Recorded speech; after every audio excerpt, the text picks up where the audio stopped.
예, 안녕하십니까. 전두환 학살자가 사망을 하고 그 이후에 우리 사회가 어떻게 이 문제를 바라보고 대처할 것인가라고 하는 부분과 관련해서 정치적으로의 방향성 그리고 사법적으로의 방향성이라고 하는 부분을 같이 좀 알아봤으면 좋겠다라고 하는 의견들이 있으셔서요.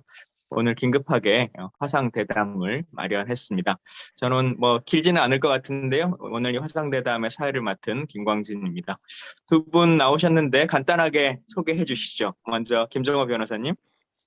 예, 저는 뭐 전두환과 관련해서 그 형사소송인 전두환 피고인을 고소한 조영대 신부님의 법률 대리인이자 또 민사소송에서 전두환 해고록과 관련된 출판금지 처분과 손해배상 소송에 대한 소송 대리인인 김정호 변호사입니다.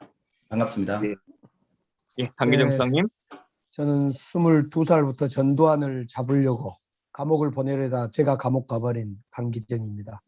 오늘 전두환의 이 죽음을 앞두고 너무 원망스럽고 원통스러워서 오늘 이렇게 도대체 이제 어디로 가야 될지 이런 고민을 함께 나눠보고 싶습니다. 예. 오늘 뭐 어쨌든 이렇게 화상으로 뵙게 되니까 좀 다른 느낌입니다. 김정우 상 오늘 뭐 재판도 있고 뭐 바쁘신 일정 중에도 이렇게 시간 내주셔서 참여해 주셔서 감사드립니다. 먼저 강기정 수석님도 뭐 모두에 잠깐 말씀을 주시기도 했는데 본인께서도 전두환 정권 하에서 옥고도 치르셨고 또 우리 사회의 민주화와 5월 광주 진상규명 그리고 책임자 처벌을 위한 여러 활동 등을 해오셨습니다. 전두환의 사망 소식을 듣고 어떤 생각이 드셨는지 감회가 좀 남다를 것 같으신데요.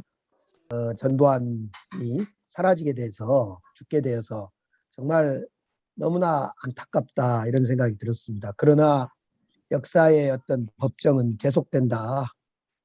시효가 없다 이런 생각을 가지고 아무튼 계속 투쟁을 해 나가야 되겠습니다. 예.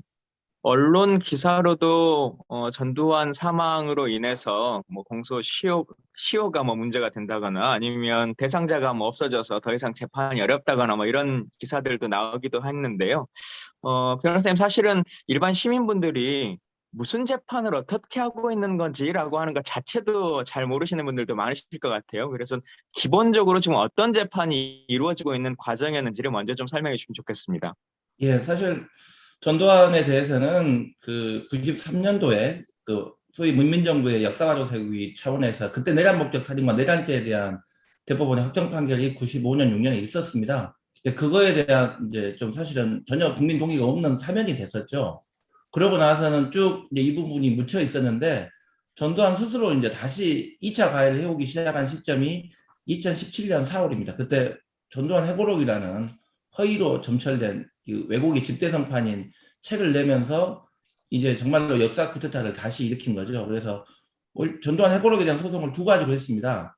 형사소송과 관련해서는 피해자가 정확히 특정돼야 되기 때문에 헬기 사격과 관련된 기술에서 고 조비오 신부님과 아놀드 피터슨 목사를 딱 지정한 명예훼손이 있었기 때문에 사자 명예훼손으로 고소가 돼서 법정에 선 것이고요. 나머지 쟁점, 가장 왜곡의 그 전형적인 극치인 북한군 개입설 허위를 포함한 관계교도소 습격의 허위, 안매장 부분 여러 가지 그 나머지 쟁점들은 그 피해자를 특정해서 뭐 비하했다기보다는 역사 자체에 의한 일반적인 비하였기 때문에 그 허위사실 부분은 출판금지 가처분 2번과 출판금지 청구와 손해배상 청구라는 본안 소송이 있었던 겁니다. 지금 전두환이 죽기 직전에 어제가 사실은 전두환 해고록의 민사 항소심의 결심 공판 기일이었고요.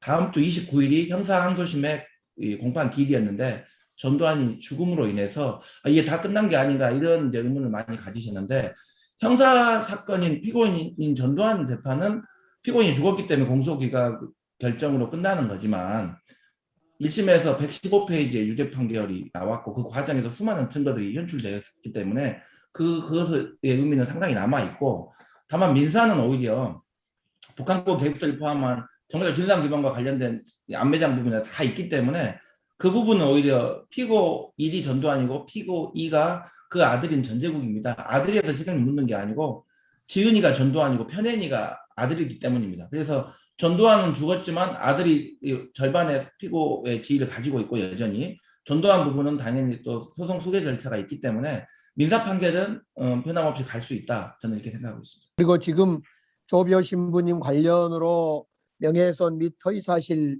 이 부분은 5월 27일 이전에 있었던 헬기 그렇습니다. 사격 관련이고요. 예, 5월 며칠인지 21일과 특정은 27일. 되진 않았죠. 예, 며칠인지 특정되진 않았죠. 헬기 사격은. 특정됐습니다. 5월 며칠로 21일에 헬기 사격과 5월 27일에 헬기 사격으로 특정됐습니다. 예, 알겠습니다. 지금 예. 오히려 진상규명에서 꼭 필요한 부분은 5월 27일은 발포 명령에 대해서 인정을 하고 평가를 받았으나 판결에서 5월 20일 광주역에서의 저녁에 그 최초 발포와 5월 21일 오후 1시에 전남도청 집단 발포는 발포 명령이 전혀 좀 규명되지 않았기 때문에 그 부분은 우리 미안의 과제입니다. 그럼 예. 27일 날 하나만 더. 27일 날 발표 명령자는 전두환으로 특정됐습니까? 전두환과 그 같은 식군부 그 명령권으로 왜냐하면 그 상부 충정 작전이라는 도청 재진입 작전의 명령에는 사살해도 좋다는 발포명이 포함되어 있다 이렇게 평가를 했습니다. 예, 알겠습니다. 예. 앞으로 조금 더 돌아가서 말씀 중에요. 그 사자 명예훼손 사건은 이제 본인이 사망했으니까 공소 기각이 이제 돼버리는 거 아니겠습니까? 1심으로 이제 끝이 난 건데 1심 판결의 의미는 있다 뭐 이렇게 말씀하실 수 있는데요. 또 보면 대한민국은 이제 3심제이기 때문에 1심에서 아무리 어떤 게 나와도 최종심이 나오기 전까지는 그걸 정확하게 법률적으로 인정하는 건 또 아니지 않습니까? 그래서 이렇게 중간에 재판이 종결돼 버리는 경우에 3심까지 갈 수 없는 이 상황일 때의 1심 판결, 이거는 꼭 전두환 재판이 아니더라도 어떤 형식으로 이해를 할 수 있는 건가요? 좀 예를 들면 박관현 우리 전남대 총학생회 때 80년 당시에 그 사안을 보시면 1심에서 이 유죄를 받으셨는데 그 항소심 진행 중에 교도소에도 단식 투쟁하셔서 옥사하셨거든요. 그래서 예. 공소 기각이 됐습니다. 똑같이 공소 기각 결정이. 그러니까 나머지 분들은 다 유죄 판결에 대한 재심을 신청해서 다 무죄를 받으셨는데 박관현 열사만 유죄 판결이 없고 항소심에서 공소기각 지금 전두환 같이 공소기각 결정이 됐기 때문에 공소기각 결정은 유죄 판결도 아니고 무죄 판결도 아니고 그냥 형식 판결입니다. 사망해서 그냥 그렇게 됐다는 결정이기 때문에 그래서 박관현 열사가 아직도 재심을 못 받고 있거든 대상이 아니어서 그런 것처럼 결국은 전두환에 있어서도 원심 판결이 확정된 게 아니고 그냥 역사적 의미로만 남은 것이고 법적으로는 판결이 없는 셈이 된 것입니다. 다만 제가 강조하고 싶은 것은 형사 판결은 쟁점이 헬기 사격 하나뿐이었습니다. 하지만 민사 지금 항소심에 진행 중인 이 재판은 헬기 사격을 포함한 북한군 개입설, 안매장, 강제교도소 습격 이 모든 쟁점이 다 있기 때문에 헬기 사격 포함한 그 쟁점이 그대로 살아 있습니다. 민사 재판에. 그렇기 때문에 저는 그대로 진상규명의 문제는 민사 재판이 해결하면 될 문제고 사법적 단죄의 면에서 단 몇 개월에서 감옥에 보내야 되는 그런 피고인을 보내지 못한 부분에 대한 아쉬움인 거지 이 헬기 사격 쟁점은 그대로 민사 재판에서도 쟁점으로 같이 살아있는 쟁점입니다. 예. 헬기 사격 관련해서 보면요. 우리 특별법에 따라서 5.18 위원회라고 하는 이제 조사기구가 있지 않습니까? 예. 그러면 그런 조사기구가 여러 정황이나 뭐 근거를 가지고 조사 결과로 헬기 사격이 있었다 없었다 뭐 누가 지휘권자다라고 하는 것을 밝혀내는 것은 뭐 이해가 좀 되는데 재판을 통해서도 그런 것들이 현재 진행되고 진상규명이라고 하는 게 재판으로 지금 이루어지고 있는 상태인가요? 조사 부분이? 지금 그 2017년에 국방부에서 헬기 사격과 전투기 출격 대기 명령에 대한 특별조사위원회가 구성돼서 그 보고서가 나왔고요. 근데 그거는 행정부의 하나의 조사 행위에 불과하기 때문에 훨씬 더 증명력의 정도가 약한 것이고요. 1심 판결은 오히려 그보다 훨씬 더 분석적이고 왜냐하면 피해자 헬기 사격 목격한 목격자뿐만 아니라 헬기 사격 피해자 또 가해 군인들 그 육군 항공대에 있는 모든 각 전투기 헬기 부대 그 대장과 부대장, 기장, 부기장이 전부 다 증인으로 나와서 증인만 해서 40명이 나왔습니다. 그러니까 오히려 진상규명 뼈대는 다 판결문에 있는 거고 판결문뿐만 아니라 판결에 이르는 과정에서의 공판 조서가 이 수천 페이지가 만들어져 있잖아요. 이 기록은 전부 다 5.18 진상규명조사위원회 이관되기 때문에 오히려 진상규명조사위원회 일을 다 덜어준 셈이죠. 진상규명조사에는 강제력이 없어서 조사를 못했던 증인들이 법정에는 전부 다 나왔기 때문에. 그때 그 헬기 사격과 관련해서 많은 증인들이 나와서 당시 헬기를 직접 그 운전했던 몰았던 분들 포함해서 그 결정적 증인들이 있었나요? 결국 왜 어떻게 해서 1심에서 예. 형사재판 1심에서 유죄가 나왔냐? 유죄가 나왔냐? 예. 그 결정적인 증거는 있었는지. 증거는 이제 두 가지죠. 5월 27일 헬기 사격은 움직일 수 없는 증거인 전입빌딩에 탄원이 있기 때문에 거기에 대한 국가수 감정 결과가 있어서 움직이는 비행체인 헬기 사격이 아니고서는 그 탄원을 설명할 수 없기 때문에 27일은 당연히 그걸로 인정이 된 것이고요. 네. 5월 21일은 전두환 측에서 어떻게 변명했냐면 5월 22일에는 헬기가 강주 상공에 있었어, 남부장 헬기가. 5월 21일에는 출격 자체가 없었다 이렇게 주장했거든요. 근데 지금 정식 육군의 전투 상보에는 전부 조작을 해놨는데 5.11 연구위원회 문서와 그다음에 기무사의 당시 보안사의 기밀 검토 문서에는 대구에서 10시에 항공 무장 헬기가 다 광주에 왔던 흔적들이 다 나왔습니다. 그리고 그걸 목격했던 분들의 증언 중에서 8분의 증언이 신빙성이 있다고 보고, 그리고 또 결정적이었던 것은 그때 당시 육군 항공단의 탄약 관리 하사인 최종호 씨가 전투에만 쓸 수 있는 고폭탄과 또 헬기 사격의 직접 증거인 그 기관총 탄환을 싣고 가서 3분의 1이 소비돼서 왔다. 근데 이거는 절대로 임의로 뺄 수가 없다. 클립으로 연결돼서 쏘지 않으면 절대 뺄 수 없는 건데 3분의 1을 소비하고 왔더라, 강주 가서. 이런 증언들이 있었기 때문에, 그리고 그래서 5월 21일은 그런 증언과 물증과 군문서, 그리고 그때 소요사 때 교훈집이라고 전교사에서 냈는데 거기에 탄약이 너무 많이 소모됐다, 막 여러 가지 그런 헬기사격 했다는 또 군문서의 어떤 흔적들도 있고, 그래서 21일은 그렇게 인정이 된 거고요. 27일은 전일빌딩 타는 흔적 때문에 쉽게 인정된 것입니다. 그러면 결국은 그러더라도 그 당시에 소총수 헬기에 탑승했던 사람들은 누구도 인정한 사람이 현재는 없죠. 그래서 송진원이 육군항공부대를 찬설한 월남전도 참설하고 갔다 왔고, 1979년까지는 우리나라 헬기부대가 없었습니다. 근데 송진원이라는 사람이 육군항공단을 창설했어요. 그리고 첫 번째 작전이 광주 작전이었습니다. 근데 그 송진원이 광주에 온 사실도 없다고 부인하고, 송진원은 사실 여왕벌 같은 존재입니다. 송진원의 사인을 받고 나머지 항공 조공상들이 전부 다 안 하고 있기 때문에, 특히나 이들은 나와서도 그 항공기 유사 업체에 다 취직을 하기 때문에 자기끼리 묶여져 있습니다. 침묵의 카리텔이 있는데, 송진원은 그래서 우리가 위증으로 고소해서 지금 재판 중에 있습니다. 이 사건을 잘 아시는 분들은 이 질문이 좀 가볍다고 느껴질지 모르겠는데요. 또 5.18을 정확하게 잘 모르는 또 시민들의 입장에서 보면 5.18 당시에 군인들이 총으로 사격을 해서 민간인을 공격하고 했던 것들은 이미 다 알려져 있는 거고 그건 다 인정이 돼 있는데, 헬기 사격이라고 하는 것을 꼭 굳이 있느냐 아니냐라고 하는 것이 이 사건에서 중요한 이슈가 되는 어떤 이유가 뭐가 있는 건가요? 헬기 사격은 아주 중요합니다. 왜냐하면 그 지상에서의 사격도 이 사람들이 그 신군부 세력은 자위권 발동이라고 그렇게 변명을 하고 있잖아요. 물론 다 말도 안 되는 논리로 다 법원에서 깨진 논리지만, 헬기 사격은 그 시 진압에 이용될 수 있는 행위가 아닙니다. 적군과의 전투 행위하는 가장 극악한 전투 행위, 교전 행위의 그 문제이기 때문에 헬기 사격이 인정된다는 것은 신군부가 지금까지 버티고 있는 자위권 발동 논리를 근거를 완전히 허물기 때문에, 헬기 사격은 헬기까지 동원해서 시민을 시 진압하고 공격했다, 이것은 정말로 용납할 수 없는 국가폭력의 모습이기 때문에 단순히 헬기 사격이 그냥 지상 사격과 헬기 사격 이렇게 구별할 문제는 아니고 자위권 발동의 논리를 허물 수 있는 가장 큰 근거이기도 하기 때문입니다. 그래서 이들이 끝까지 부인하는 겁니다. 예. 그 전두환 사후에 또 국민들이 궁금해하시는 것 중에 하나가 전두환의 추징금 2,200억 정도 중에서 본인이 좀 갚고 지금 한 970억인가 남아 있는 걸로 알고 956억이 있는데, 남았습니다. 956억. 예. 이 돈은 어떻게 되는 건가요?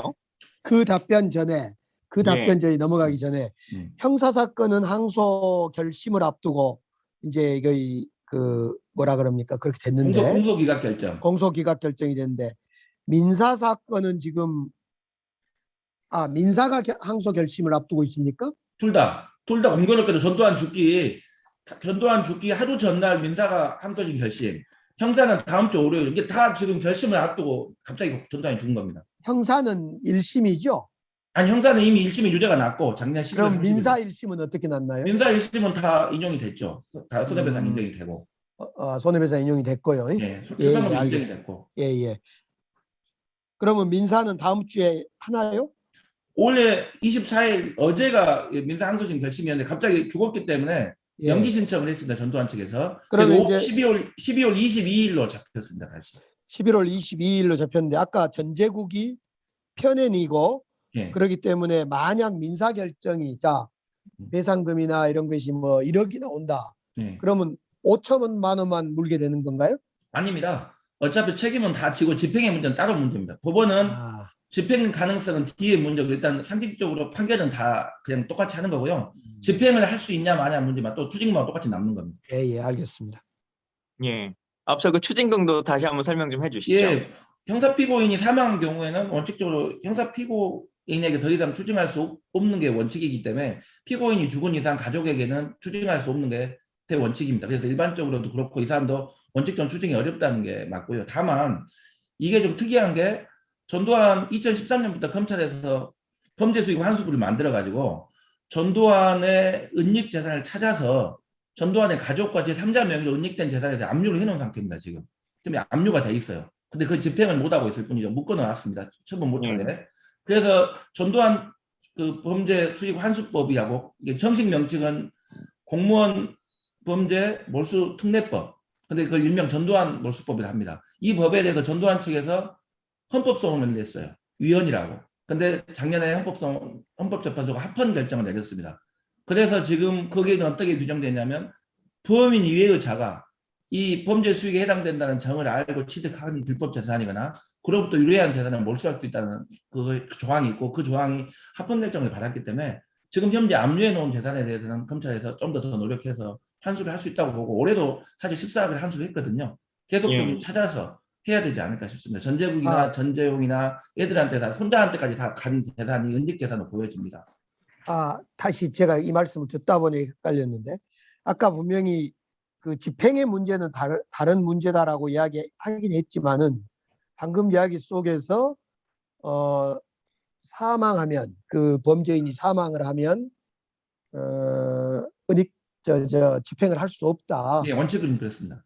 그러면 전제국에게 그러니까 어떤 그거와 별개로 은닉 재산을 환수하는 거예요? 그렇습니다. 관계를 그러니까 다시 한번. 지금 피고인에게는 추징을 이제 더 이상 할 수 없고 명의가 예를 들면 연희동 집을 예를 들면요. 연희동 집은 별채는 전두환 이름으로 돼 있고 본채는 이순자 이름으로 돼 있나 봐요.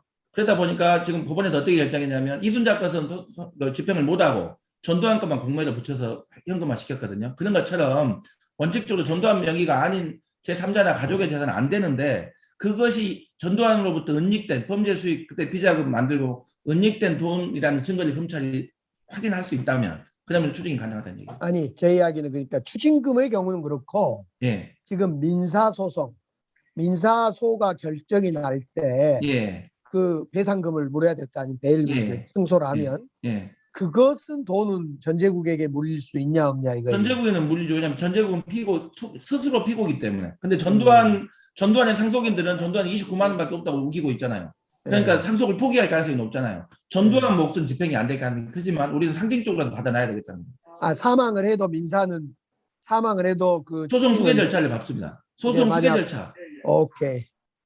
이제 그건 알겠어요. 그럼. 네. 전재곤 씨가 근데 그 시공사 출판사도 최근에는 이제 안 하지 않습니까? 그러면 지금 이게 상당히 웃긴 게요. 시공사는 국내 굴지의 출판사여서 시공사 이름으로 책을 내지 않았습니다.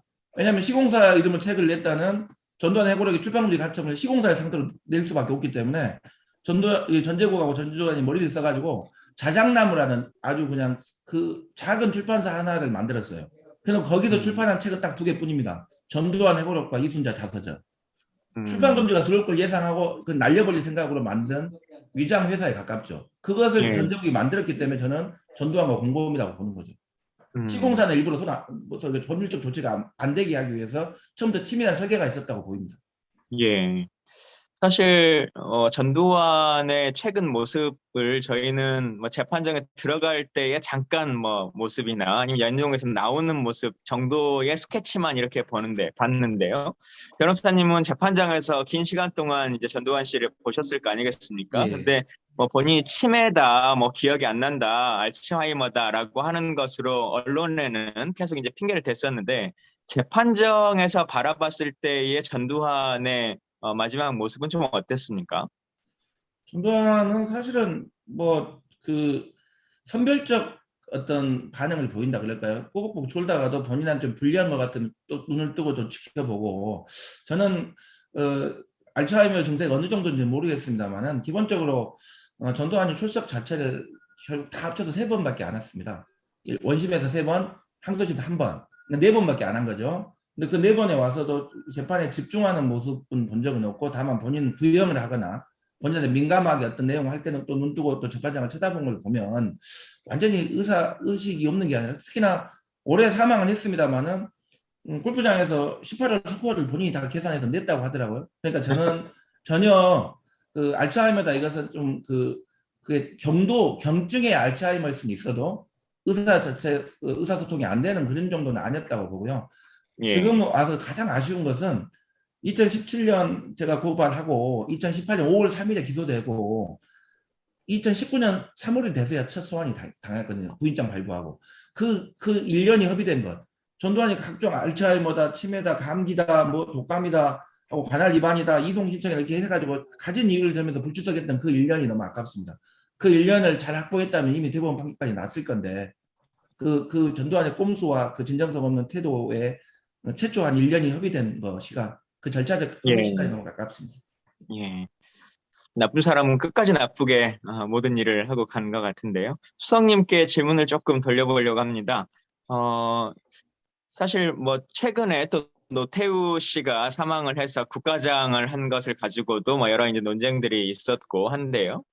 전두환 씨는 당연히 뭐 정부가 국가장을 하지 않겠다라고 하는 것을 얘기했고 국립묘지 안장도 현행법상 불가능한 그런 상태입니다. 양당 대표도 조문하지 않은 상태로 이제 정리됐는데 수석님께서 생각하시기에 이 정치권의 현재 전두환에 대한 평가에 대해서 좀 어떻게 보시는지, 그리고 5월 광주 진상규명과 책임자 처벌을 위해서 우리가 해야 될 정치적 과제들은 또 어떤 것들이 좀 남아있다고 생각하시는지 질문드립니다.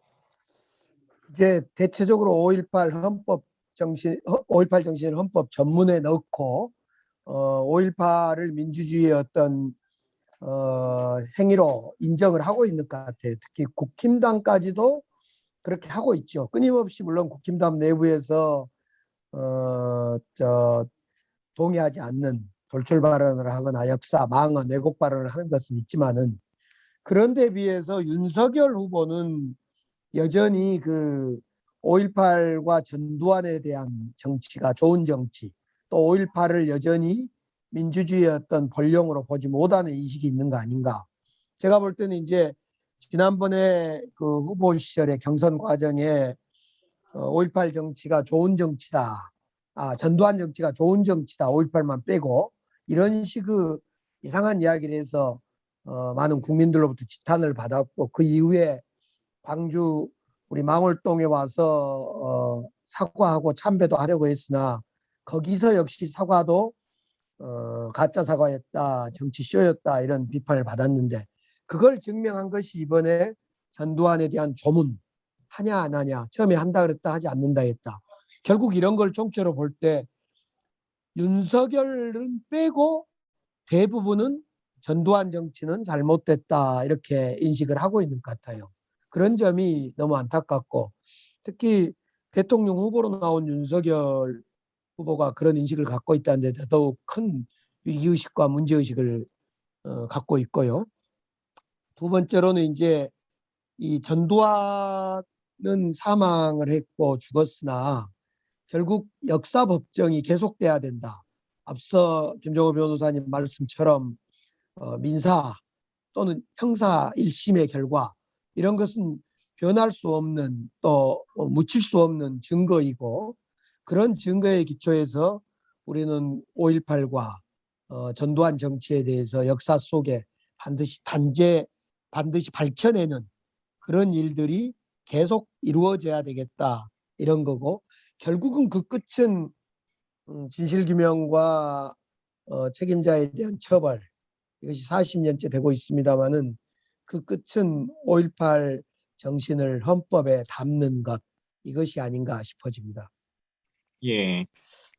특별법도 만들어지고 정부 기념일로 지정되기도 했는데 수석님 말씀 주신 것처럼 지금 제1야당의 대선 후보가 전두환에 대해서 이제 그런 인식을 가지고 있는데 문제는 그 사람을 지지하는 국민이 여전히 꽤 많이 있다라고 하는 거에 있는 거 아니겠습니까? 그걸로 보면 여전히 우리가 생각하는 5월의 정신과 생각들이라고 하는 것이 전체 국민들에게는 아직 다 다가가지 못하고 있는 건 아닌가 이런 판단이 들기도 하는데요. 그 부분은 좀 어떻게 생각이 드세요? 5.18의 과제이기도 하지요. 그러니까 제가 4년 전에 시장 후보로 나왔을 때 우리 캠프에 5.18 5월 넘어 위원회를 하나 만들었거든요. 그러니까 5월은 지금의 진상규명과 이런 노력과 더불어 미래로 나가기 위한 5월을 넘어서서 미래로 나가기 위한 행동이 동시에 있어줘야 되겠다. 그래서 5월에 대한 진상규명 조치는 지금 5월 국조사위원회 이런 데서 해야 되는데 이 5월 조사위원회가 사실은 강제 수사권이 없다 보니까 많은 한계에 부딪힌 것 같아요. 그리고 뭐 국정원이라든가 국방부, 군부가 가지고 있던 자료들이 많이 훼손되거나 은폐돼 버려서 결국 진상규명에 어려움이 있는데 어쨌든 그 진상규명의 몫은 조사위원회가 맡아줘야 될 것 같고 우리 정치권과 우리 국민들은 또 다른 측면에서 5월 정신을 헌법 전문화하기 위한 그리고 그 전문화하는 과정에서 이 5월 정신이 전국으로 세계로 그리고 우리 후세로 널리 알려지기 위한 여러 가지 조치, 교육적 조치, 교육 프로그램으로 인한 조치, 또 행정적 어떤 입법적 조치가 계속 뒤따라야 되는 거 아닌가 싶어집니다.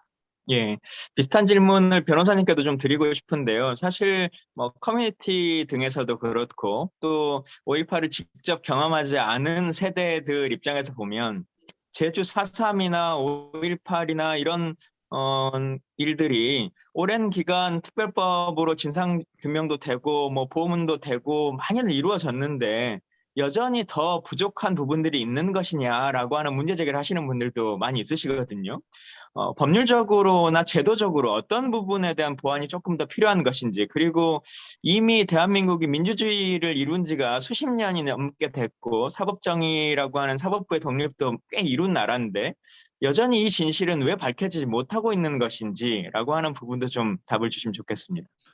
이게 좀 사실 간단합니다. 간단한데 왜 되지 않느냐면 우리 사회 현실 때문에 그렇죠. 그러니까 5.18에 대한 왜곡은 두 가지를 우리가 주목해야 됩니다. 반공주의에 기반한 색깔론, 저에 대한 색깔론, 그리고 호남 비하에 기반한 지역에 대한 비하, 이 두 가지가 뿌리 있게 작동하고 있습니다. 그래서 진실을 알면서도 일부러 그 두 가지를 믹싱해서 계속 왜곡을 재생산하고 있고, 그걸로 인해서 정치적 이해관계를 좀 활용하려고 하는 세력이 우리 사회에 엄존한다. 그래서 북한군 개입이 전혀 없는 시민의 민주주의 한국임에도 불구하고 북한군이 개입을 해야만 되죠. 자기들 입장에서는. 북한군이 개입해야 되니까 시민을 쏜 게 아니라 불순분자를 소탕한 것이다. 이 논리를 만들기 위해서 없는 북한군이 항상 존재해야 되는 것이고, 하필이면 이 민주주의를 지키려고 하는 이 민중항쟁이 이 남도의 땅, 광주에서 있었기 때문에 더 지역 비하하고 함께 머물러 있는 것입니다. 그래서 이 독재, 반공, 색깔론, 지역 비하 이게 다 응축되어 있는 이걸 가지고 아직까지 한국 사회에서 뭔가 기생하려고 하는 그런 세력들이 있기 때문에 이 왜곡은 끊이지 않고 있는 것이다라고 생각하고요. 그럼 어떻게 할 것이냐? 우리 강수께서 말씀하신 헌법 전문에 반영하는 게 너무 중요합니다. 왜냐하면 불의한 건 4.19나 불의한 건 그래서 민주주의를 지킨 5.18이 너무 똑같은 연장선상에 있는데 4.19에 대해서는 반공주의, 색깔론이나 지역 비하가 없어요. 근데 유독 5.18에 대해서는 계속 그런 공격들이 있는 것이죠. 그래서 헌법 전문에 있어야 된다는 것이고, 헌법상으로도 저항권 행사로서 정립된 이론에 딱 들어맞는 경우입니다. 그래서 헌법적인 어떤 정립이 필요하다 이렇게 보여지고요. 우리가 근대 시민혁명의 핵심이라고 보여지고 그 상징이라는 프랑스 혁명을 보더라도 처음에 바스티유 감옥부터 습격을 해서 폭동적 요소가 있었다고 했지만 결국은 여러 가지 이론적 작업과 그 역사적 논증을 통해 지금은 프랑스 혁명이 시민혁명이 아니라고 말하는 사람들이 없습니다. 그런 것처럼 이제 우리가 41주년을 맞고 50주년을 바라보는 5.18은 기념하는 것도 중요하지만 법적인 재정립, 헌법적인 전문의 반영도 하고 저항권 행사로서의 민주주의를 지킨 저항권 행사로서의 이론적 정립도 하고 연구도 좀 하고, 그래서 우리 사회가 지금 가장 큰 문제가 모든 걸 정파적으로 소비하고 있지 않겠습니까? 이것은 보수 진보의 문제가 아닙니다. 그냥 보편적 민주주의 역사에서 상식과 정의를 확인한 일인데 이것조차도 자꾸 논쟁의 대상이 되고 있으니까 그러지 않도록 우리 정치권과 시민들이 관심 갖고 지켜보고 해야 된다고 생각하고 있습니다. 예. 조금 뭐 다른 이야기로 화제를 좀 바꿔보고 싶은데요. 제가 수석님하고 청와대 같이 있을 때의 그 사건인데 5.18 40주년 기념식을 준비하는 과정 안에서 수석님께서 이제 5.18 기념식을 망월동에서 하지 말고 우리 좀 광장으로 나와서 하자라고 하는 주장을 청와대 안에서도 많이 펴셨고 최종적으로 그 해에는 광장에 나와서 이렇게 기념식이 열리기도 했었는데요. 그 어떤 의미성을 담보해서 수석님께서는 그 의견을 대통령께 말씀하셨는지 궁금합니다. 그때가 이제 작년 5.18로 보면 40주년 되는 해입니다. 그래서 이제 저는 이제 그동안 생각해왔던 것이 추모식은 묘역에서 기념식은 광장에서 이랬으면 좋겠다 이런 생각을 가졌어요. 우리 광장이 갖는 어떤 의미가 있는 것 같아요. 도청, 분수대 앞 광장. 우리가 분수대 광장, 5호라면 도청 앞 분수대 이렇게 떠올리는데요. 보통 어떤 역사적 사실이나 이런 거에 상징이 없다는 생각이 들었습니다. 우리는 예를 들면 기독교의 상징은 십자가 이렇듯이 5.18의 상징이 뭘까? 5.18의 상징은 매년 그 상징물이 꽃이 그 상징이 바뀌더라고요. 꽃도 바뀌고 말하자면 그 표식이 바뀌는 걸 보면서 5.18의 상징이 뭘까? 광장이 아닐까? 열려있는 광장.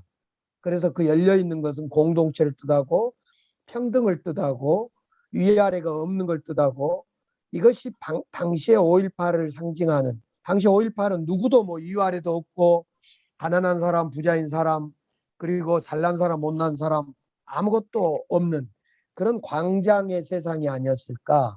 그래서 이 광장이 갖는 그런 의미를 되살리는 의미도 있고 우리가 5.18은 승리하는 비록 절반의 승리긴 했지만은 승리하는 기념하는 그런 자리이기 때문에 광장에서 열린 곳에서 하자 이런 취지를 담아서 지난 40주년을 광장에서 대통령을 모시고 하게 됐던 건데 앞으로 저는 이걸 더 승화시켜서 정말로 광장이 도청 앞 분수대를 중심으로 하는 광장이 5월의 상징이 다시 한번 될 수 있도록 상징물화도 되고 상징으로 남았으면 어쩔까 하는 그런 생각을 많이 해봅니다. 예. 민주광장에서 열렸던 5.18 기념식도 많은 분들이 떠올리시겠습니다만 사실 문재인 대통령의 5.18이라고 하는 것을 같이 이렇게 교합하면 많은 국민들께서 대통령 당선되시고 첫 해셨죠. 37주년 이셨는데 기념식에 오셔서 그 유족이셨던 김소영 씨를 이렇게 호응하시는 그 모습이 아마 많은 국민들의 가슴을 울리고 있을 거라고 생각합니다. 그때 하셨던 기념사에 이런 말씀이 있으신데요. 5월 영령들의 희생과 헌신을 헛되이 하지 않고 더 이상 서러운 죽음과 고난이 없는 대한민국으로 나아가겠습니다. 이렇게 말씀 주셨어요. 그런데 안타깝게 전두환이 죽던 그날 또 안타까운 죽음이 한 분 있으셨고 변호사님 잘 아시는 것처럼 우리 또 재판의 증인으로 나오셔서 진상규명을 위해서도 열심히 뛰어주셨다고 했는데 그 힘든 삶을 또 마감하신 일들이 있었습니다. 그분에 대한 이야기 잠깐 두 분이 좀 나눠주시면 좋겠습니다. 제가 먼저 말씀드릴게요. 저는 전두환 사망 소식 듣고 그분이 돌아가셨다는 말을 또 어떤 선배님한테 듣고 제가 되게 마음이 먹먹했습니다. 그러니까 가해자, 그 광주학살의 주범인 가해자는 끝까지 성찰하지 않고 반성하지 않고 호사를 누리다가 자연사를 하고 피해자는 평생에 그때 당시 이 피해자는 다친 시민들을 후송하고 말 그대로 적십자 활동을 하는 분인데도 그분이 총을 맞고 평생 휠체어 신세를 하반신 마비로 있었던 분이시거든요. 그래서 법정에 와서 그런 증언을 하셨던 분이 스스로 전두환이 죽은 그날 그냥 그 본인의 삶을 비극적으로 자살로 마감을 했잖아요. 이 가해자와 피해자의 너무 상반된 모습이 그대로 우리 지금 현재 슬픈 현실, 피해자가 겪고 있는 그 고통의 현재 진행형인 모습과 가해자가 저렇게 성찰하지 않고 반성하지 않고 떠나는 이 모습, 이 두 개가 하면서 몹시 저는 괴롭고 좀 뭐랄까요? 너무 마음이 안 좋았습니다. 네. 예. 수석님 뭐 개인적인 연관 연도 있으실 텐데요. 이광영 우리 고인이 되신 이광영 씨는 제가 대학 4학년 때 전남대 5.18 광장에서 5.5를 증언을 해달라라고 요청을 해서 저희들이 모셨던 분 중에 한 분입니다. 많은 5.5 가족들이 있겠지만 이광영 우리 저 고인은 정말로 당시에 다칠 때도 허리를 다쳤는데요. 척추를 다쳤는데 그래서 평생을 그때부터 청년 시절부터 지금까지 휠체어에 의존해서 지내오셨던 분입니다. 그때도 증언 과정에서 정말 고통스럽다, 아프다, 죽겠다. 그러니까 육체적 고통과 정신적 고통을 다 포함한 이야기입니다. 먼저 간 5월 영령들에 대해서 아프다. 또 내 몸이 아프다. 이랬던 분이었고 끝내 그분이 그때 당시에 85년 저희 어렸을 때 와서 5월에 증언을 해주셨던 분인데 끝내 돌아가실 때도 더 이상 아파서 견딜 수가 없다. 아버지 곁으로 가겠다. 하면서 스스로 목숨을 내놓는 이런 과정을 보면서 정말 이렇게 돌아가신 분들 아직 사과 한마디 받아보지 못하고 돌아가신 분들이 있는데 전두환은 여전히 잘못이 하나도 없는 것처럼 큰 소리 치다가 아무 사과도 없이 그 자연사하는 모습을 보면서 도대체 하나님은 존재하는 건지 신은 존재한다면 이 벌을 내려야 되는 거 아니냐 이런 생각을 좀 해봤습니다. 그래서 역시 살아있는 우리 후손들이 우리들이 후세들이 더욱 정말 마음 다잡고 5월의 진실을 알리고 5월의 정신을 이어가는 일에 허투림이 없어야 되겠다 이런 다짐만을 해보고 싶고 저도 오늘 서울에서 내려가서 우리 이광영 우리 고인에게 묵념을 드리려고 지금 가려고 생각을 하고 있습니다. 예. 오늘 뭐 짧은 시간이었습니다만 화상대담을 통해서 전두환 사후에 진행되고 있는 민형사상의 사법 절차 그리고 우리가 이루어야 할 5월의 진상규명과 책임자 처벌, 정신의 계승 발전 방향에 대해서 의견을 나누는 시간이었습니다. 두 분 마지막으로 마무리해 주시면서 남아있는 우리들은 또 어떤 일들을 같이 좀 두 분들과 했으면 좋겠는지 어떻게 우리들이 또 좀 함께 힘을 모을 것들이 있는지 얘기해 주시면서 마무리해 주시면 좋겠습니다. 먼저 변호사님부터 해주시죠. 그 알베르 까미가 했던 말이 전 전두환 소송하면서 계속 제 마음속에 되뇌었는데요. 그 어제의 제약을 오늘 벌하지 않는 것은 내일의 제약에게 용기를 주는 것이다. 민주공화국은 관용으로만 건설되지 않는다. 전두환에 대한 처벌의 문제, 단죄의 문제는 내일의 제약에게 또 다른 전두환을 또 잉태할 수 있는 그걸 없애는 것입니다. 우리가 역사의 교훈을 얻는다는 것은 우리가 그런 관심을 가지고 그렇게 민주주의를 지키기 위해서 노력해야 된다는 걸 다시 한번 전두환을 보면 더 우리가 절실히 깨달아야 되는 문제가 아닌가. 그래서 시민들의 끊임없는 관심, 참여 이런 것들이 정말 중요하다 이런 생각을 하고 있습니다. 예, 역사의 법정은 끝나지 않는다. 시효가 없다.